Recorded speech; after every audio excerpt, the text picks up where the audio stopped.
नमस्कार, स्वागत है आपका डी स्टडी पॉइंट जीके में। तो चलिए हम लोग लूसेंट का जो सीरीज है उसे आगे बढ़ाते हुए आज हम लोग देखते हैं सल्तनत काल के बारे में। ठीक है, तो यहाँ पर देख लीजिए, गुलाम वंश की बात करेंगे सबसे पहले। तो गुलाम वंश की स्थापना की बात करेंगे तो 1206 ईस्वी में कुतुबुद्दीन ऐबक के द्वारा किया गया था। कुतुबुद्दीन ऐबक जो था वो गौरी का गुलाम था, इस चीज़ का भी आपको ध्यान रखना होगा। गुलाम देखिए किसको कहा जाता था, गुलामों को फारसी में बदंगा, ठीक है, कहा जाता था और उन्हें जो है सैनिकों की सेवा के लिए खरीदा जाता था। कुतुबुद्दीन ऐबक ने अपना राज्याभिषेक की बात करते हैं तो ये 24 जून 1206 ईस्वी को किया था। कुतुबुद्दीन ऐबक जो है राजधानी को लाहौर बनाए रखा था। ठीक है, इस चीज़ का भी आप ध्यान दीजिएगा, ये सब इंपॉर्टेंट क्वेश्चन में आते हैं, पूछा जाएगा कि गुलाम वंश का राजधानी जो था कुतुबुद्दीन ऐबक के द्वारा कहाँ पर बनाया गया, तो वो लाहौर को बनाया गया। इसी ने जो है कुतुब मीनार की जो बनाने की जो है नींव इसने डाली है, ऐसा जो है इसके अनुसार कहा गया है। देखिए, कुतुबुद्दीन के समय में कुतुब मीनार की केवल जो है पहली मंजिल बन सकी। इल्तुतमिश ने इसे 225 फीट ऊंची 4 मंजिल का बना दिया। फिरोज तुगलक के समय जो बिजली गिरा था उस पर, जिसके कारण चौथी मंजिल जो नष्ट हो गई थी, उसके बाद में जो है फिरोज ने उसे 2 और छोटी छोटी मंजिल में बनवा दिया और इसमें 5 मंजिल हो गई। इसकी टोटल ऊंचाई की और जो है 9 फीट इसकी ऊंचाई बढ़ गई। ठीक है, और टोटल ऊंचाई जो है अब हो गई 234 फीट। देखिए, दिल्ली की कुब्बतुल इस्लाम मस्जिद एवं अजमेर का जो 2.5 दिन का झोपड़ा है वो जो है इसी के द्वारा बनवाया गया है, कुतुबुद्दीन ऐबक के द्वारा। ठीक है, इसे लाख बख्श भी कहा जाता था, इसका मतलब होता है लाखों का दान देने वाला। ठीक है, प्राचीन नालंदा विश्वविद्यालय जो था उसे ध्वस्त करने वाला जो था वो ऐबक का ही एक सेनापति था। ठीक है, यहाँ पर देखिए सेना सहायक सेना नायक जो या सेनापति जो भी कहिए, वो बख्तियार खिलजी जो था उसे नष्ट किया था, वो इसी का गुलाम था। आगे का पॉइंट देखते हैं कि ऐबक की मृत्यु की बात करते हैं तो 1210 में हुई। मृत्यु कैसे हुई, तो ये चौगान खेल रहा था, उसी समय एक घोड़े से गिरकर जो इसकी मृत्यु हो जाती है। उसके बाद जो इसे लाहौर में दफनाया जाता है। ऐबक का उत्तराधिकारी की बात करते हैं तो आराम शाह हुआ है। ये जो है सिर्फ 8 महीनों तक शासन किया है, इस चीज़ का बहुत ध्यान दीजिएगा, क्योंकि सीधे लोग जो है कुतुबुद्दीन ऐबक के बाद इल्तुतमिश पे आ जाते हैं। कई बार एक क्वेश्चन पूछा गया है और इसमें लोग मिस्टेक किए हैं। ठीक है, आराम शाह की हत्या जो है इल्तुतमिश के द्वारा 1211 ईस्वी में कर दिया जाता है और उसके बाद जो है दिल्ली की गद्दी पर इल्तुतमिश बैठ जाता है। इल्तुतमिश तुर्किस्तान का जो था वो इलवरी तुर्क था। ये जो था ऐबक का गुलाम था और दामाद दोनों था, ध्यान रखिएगा। ऐबक की मृत्यु के समय वो जो है बदायूं का गवर्नर था। इल्तुतमिश जो है लाहौर को राजधानी से हटाया और दिल्ली को जो है वो राजधानी बनाया। इसने हौजे सुल्तानी का निर्माण दिल्ली कोहना के निकट करवाया था। इल्तुतमिश पहला शासक था जिसने 1229 ईस्वी में बगदाद के खलीफा से सुल्तान पद की वैधानिक स्वीकृति प्राप्त की थी। इल्तुतमिश की मृत्यु की बात करते हैं तो ये अप्रैल 1236 ईस्वी में हो गई थी। चंगेज खां से बचने के लिए ख्वारिज़म के सम्राट जलालुद्दीन को इल्तुतमिश ने अपने यहाँ शरण नहीं दिया था, ये इंपॉर्टेंट है, ध्यान दीजिएगा।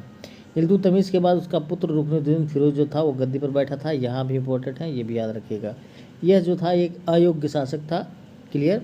और इसके अल्पकालीन शासन जो रहा उस समय इसकी माँ जो थी तुर्कान, वो उसी समय मतलब तुर्कान का ही बोलबाला रहा, वो छाई रही। शाह तुर्कान के अवांछित प्रभाव से जो ज़्यादा उसका प्रभाव था, उसके कारण जो था तुर्की की जो अमीर था वो जो है परेशान हो गया और रुकनुद्दीन को हटाकर रजिया को जो है उस सिंहासन पर बैठा दिया।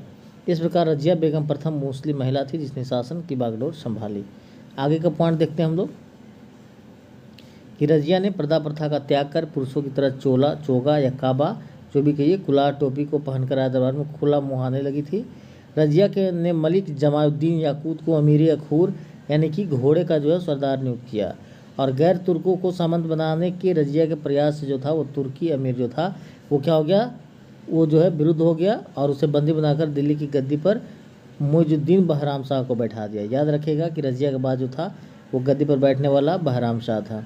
रजिया की शादी अल्तुनिया के साथ हो गई। उसके शादी करने के बाद रजिया ने जो है फिर से गद्दी प्राप्त करने का प्रयास किया, लेकिन वह इसमें सफल नहीं हो सकी। रजिया की हत्या की बात करते हैं तो 13 अक्टूबर 1240 ईस्वी में डाकुओं के द्वारा जो है कैथल के पास कर दी जाती है। बहराम शाह को बंदी बनाकर उसकी हत्या 1242 ईस्वी में कर दी गई। इसके बाद दिल्ली का सुल्तान अलाउद्दीन मसूद शाह बना, ये भी याद रखिएगा। बलबन षड्यंत्र के द्वारा 1246 ईस्वी में अलाउद्दीन मसूद शाह को सुल्तान के पद से क्या किया, हटा दिया और उसके जगह पर नासरुद्दीन महमूद को सुल्तान बना दिया। नासरुद्दीन महमूद एक ऐसा सुल्तान था जो टोपी सीकर अपना जीवन का निर्वाह करता था। बलबन ने अपनी पुत्री का विवाह नासरुद्दीन महमूद के साथ किया। बलबन का वास्तविक नाम बहाउद्दीन था, वह इल्तुतमिश का गुलाम था। तुर्कान चहलगामी का विनाश बलबन ने ही किया था। बलबन 1266 में गयासुद्दीन बलबन के नाम से दिल्ली की गद्दी पर बैठा। कब बैठा? 1266 में। यह मंगोलों के आक्रमण से दिल्ली की रक्षा करने में सफल रहा। सिरी नामक नया नगर बलबन ने बसाया था। राज दरबार में सिजदा एवं पैगोश प्रथा की शुरुआत बलबन ने की थी। बलबन ने फारसी रीति रिवाज पर आधारित नवरोज यानी कि फारसी साल का पहला दिन जो था उसी से का जो उत्सव को जो है प्रारंभ करवाया था। अपने विरोधियों के प्रति बलबन ने कठोर लव एवं व्रत की नीति का पालन किया। नासरुद्दीन महमूद ने बलबन को उलूम खां की उपाधि दी थी। बलबन आखेट के अभियान के बहाने अपनी सेना को लंबी दूरी तक कवायद कराकर दुरुस्त रखता था। बलबन के दरबार में फारसी के प्रसिद्ध कवि अमीर खुसरो और अमीर हसन रहते थे। गुलाम वंश का अंतिम शासक की बात करते हैं तो ये समउद्दीन कैमूर था, याद रखिएगा। अब देखते हैं ऊपर में 2 पॉइंट छूट गया था, उसे भी हम लोग देख लेते हैं। इल्तुतमिश का इम्पोर्टेंट जो काम रहा उसके बारे में देखिए। कुतुब मीनार के निर्माण का कार्य वो पूर्ण करवाया। सबसे पहले शुद्ध अरबी सिक्के जारी किए जिसमें चांदी का टंका और तांबा का जीतल शामिल था। एकता प्रणाली को इसने चलाया। 40 गुलाम सरदारों का संगठन बनाया जो तुर्कान चेलगामी के नाम से जाना जाता है। सर्वप्रथम दिल्ली के अमीरों का दमन इसी ने शुरू किया था। आगे का एक पॉइंट था उसे भी हम लोग देख लेते हैं। मंगोल के बारे में दिया गया है। मंगोल चीन के उत्तर में गोबी के रेगिस्तान के निवासी थे। वह घूमने फिरने वाली अर्ध सभ्य जाति थी और इसका मुख्य पेशा घोड़ों और अन्य पशुओं का पालन करना था। वे बहुत गंदे रहते थे तथा सभी प्रकार का मांस खाते थे। उनमें स्त्री विषयक नैतिकता का सर्वथा अभाव था, यद्यपि माँ का सम्मान किया करते थे। वे विभिन्न कबीले में बटे थे। उन्हीं कबीलों में 1163 में तेमुचिन उर्फ चंगेज खां का जन्म हुआ जिसे महान चंगेज द ग्रेट और श्रापित द अकर्ष्ट दोनों पुकारा गया। इसका पिता जो था ये सुगाई बहादुर था। अब चलते हैं हम लोग आगे का पॉइंट में खिलजी वंश की तरफ। खिलजी वंश देखिए कार्यकाल देख लीजिए 1290 से 1320 ईस्वी तक रहा। गुलाम वंश के शासन को समाप्त करके 13 जून 1290 को जलालुद्दीन फिरोज खिलजी जो था वो खिलजी वंश की स्थापना की। इसने किलोखरी को अपनी राजधानी बनाया। जलालुद्दीन की हत्या 1296 में उसी का भतीजा और दामाद जो दोनों था अलाउद्दीन खिलजी ने कड़ा मानिकपुर यानी कि प्रयाग में कर दिया। 22 अक्टूबर 1296 को अलाउद्दीन खिलजी दिल्ली का सुल्तान बना। अलाउद्दीन के बचपन का नाम अली तथा गुरसास्प था, इस चीज़ का भी ध्यान रखिएगा। चलिए इंपॉर्टेंट पॉइंट यहाँ पर हम देख लेते हैं थोड़ा सा भी। अमीर खुसरो का मूल नाम मोहम्मद हसन था। इसका जन्म जो है पटियाली यानी कि पश्चिम उत्तर प्रदेश में बदायूं के पास हुआ था। 1253 ईस्वी में हुआ था। खुसरो प्रसिद्ध सूफी संत शेख निजामुद्दीन औलिया के शिष्य थे। वो बलबन से लेकर मोहम्मद तुगलक तक दिल्ली सुल्तानों के दरबार में रहे। उन्हें जो है तूतीय हिंद यानी कि भारत का तोता के नाम से भी जाना जाता है। सितार एवं तबले का पुरस्कार जो है वो अमीर खुसरो को ही दिया जाता है। चलिए इधर देखते हैं मेन पॉइंट पर। अलाउद्दीन खिलजी जो था इस सेना को नगद वेतन देने एवं अस्थायी सेना की नींव रखी। दिल्ली के शासकों में अलाउद्दीन खिलजी के पास सबसे विशाल अस्थायी सेना थी। घोड़ा दागने और सैनिकों का हुलिया लिखने की प्रथा जो है अलाउद्दीन के द्वारा शुरू किया जाता है। अलाउद्दीन ने भू राजस्व की दर को बढ़ाकर 1/2 भाग कर दिया। ठीक है, इसने खम्स यानी कि लूट का जो धन था उसमें सुल्तान का हिस्सा 1/4 भाग के स्थान पर 3/4 भाग कर दिया। इसने व्यापारियों में बेईमानी रोकने के लिए कम तौलने वाले जो व्यक्ति था उसके शरीर से मांस काट लेने का आदेश दे दिया। ठीक है, इसने अपने शासनकाल में मूल्य नियंत्रण प्रणाली को दृढ़ता से लागू किया। आगे का पॉइंट देखते हैं कि दक्षिण भारत की विजय के लिए अलाउद्दीन जो था वो मलिक काफूर को भेजा था।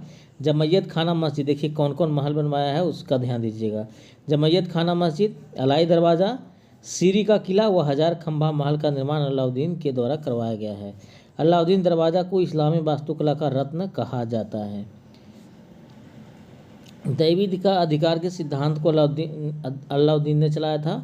सिकंदर ईसानी की उपाधि से स्वयं को अलाउद्दीन खिलजी ने विभूषित किया था। ठीक है, अलाउद्दीन ने मलिक याकूब को दीवान रियासत नियुक्त किया था। इंपॉर्टेंट पॉइंट है, सब डीपली क्वेश्चन हो जाता। ठीक है, अलाउद्दीन द्वारा नियुक्त परवाना नवीश नामक अधिकारी वस्तुओं की परमिट जारी करता था।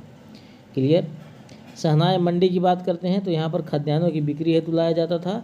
सराय अदल जो था यहाँ पर वस्त्र, शक्कर, जड़ी बूटी, मेवा, दीपक का तेल एवं अन्य निर्मित वस्तुएं जो है बिकने के लिए आती थी। अलाउद्दीन खिलजी की आर्थिक नीति का व्यापक जानकारी जियाउद्दीन बर्नी के द्वारा लिखी गई तारीख फिरोजशाही में मिलती है। खजानील फतूह अमीर खुसरो, रिहला इब्न बतूता एवं फतूह हसलातीन इसामी की कृति है। ठीक है, याद रखिएगा ये। चलिए, मूल नियंत्रण की सफल बनाने में मुहतसिब सेंसर एवं नाजिर नापतोल के जो अधिकारी था उसकी प्रमुख भूमिका थी। राजस्व सुधारों के अंतर्गत अलाउद्दीन ने सर्वप्रथम मिल्क इनाम एवं वक्फ के अंतर्गत दी गई भूमि को वापस लेकर उसे खालसा भूमि में बदल दिया।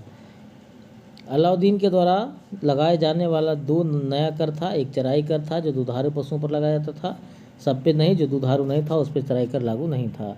गढ़ी कर जो था घरों एवं झोपड़ियों पर लगाया जाता था। अलाउद्दीन खिलजी के समय शासनकाल में 1297 से लेकर 1306 ईस्वी तक मंगोलों के 6 बार आक्रमण हुआ है। प्रथम आक्रमण 1297 में कादर खां के नेतृत्व में, दूसरा जो हुआ है वो 1298 में सल्दी के नेतृत्व में, तीसरा जो हुआ है 1299 में कुलतुग ख्वाजा के नेतृत्व में, चौथा जो हुआ 1303 में तागी के नेतृत्व में, पाँचवा जो है 1305 में अली बेग एवं तारतार के नेतृत्व में, और छठा जो हुआ 1306 में, छठा आक्रमण 1306 में कवक एवं इकबाल मंद के नेतृत्व में। ठीक है। अलाउद्दीन खिलजी की मृत्यु 5 जनवरी 1316 को हो गई। कुतुबुद्दीन मुबारक खिलजी 1316 ईस्वी को दिल्ली के सिंहासन पर बैठा। इसे नग्न स्त्री और पुरुष की संगत जो है बहुत ही पसंद थी। मुबारक खिलजी कभी कभी जो राज दरबार में स्त्रियों का वस्त्र पहन कर आ जाता था। बरनी के अनुसार मुबारक कभी कभी जो था वो नग्न होकर राज दरबारियों के बीच दौड़ा करता था। मुबारक खां ने खलीफा की उपाधि धारण की थी। मुबारक के वजीर खुसरो खां ने 15 अप्रैल 1320 ईस्वी को इसकी हत्या कर दिया और स्वयं दिल्ली के सिंहासन पर बैठ गया। खुसरो खां ने पैगंबर के सेनापति की उपाधि जो है वो धारण की थी। तो ये हुआ खिलजी वंश का पूरा टोटल इंपॉर्टेंट जितने भी फैक्ट थे लूसेंट बुक से मैंने करवा दिया है। अब एक पॉइंट रह गया बाजार नियंत्रण के लिए, यहाँ पर हम लोग देख लेते हैं। बाजार नियंत्रण करने के लिए अलाउद्दीन खिलजी द्वारा बनाए जाने वाले नवीन पद जो थे क्रमानुसार ध्यान दीजिए। दीवान रियासत, यह व्यापारियों पर नियंत्रण रखता था। यह बाजार नियंत्रण की पूरी व्यवस्था का संचालन भी करता था। सहनाया मंडी जो था प्रत्येक बाजार में बाजार का अधीक्षक था। वरीद बाजार के अंदर घूमकर बाजार का निरीक्षण करता था। मुनहियान वो गुप्तचर गुप्त सूचना प्रदान करता था। तो ये हो गया आपको खिलजी वंश तक पूरा कंप्लीट। आगे का क्लास में हम लोग तुगलक वंश और जो भी सैयद वगैरह है सभी हम लोग देख लेंगे। ठीक है, उसके बाद आगे चलेंगे। तो ये था इंपॉर्टेंट वीडियो। यदि आपको वीडियो अच्छा लगा वीडियो को लाइक कीजिए, चैनल को सब्सक्राइब करके बेल आइकन दबाना ना भूलें ताकि इस तरह का इंपॉर्टेंट वीडियो आपको मिलता रहे। तब तक थैंक यू, जय हिंद।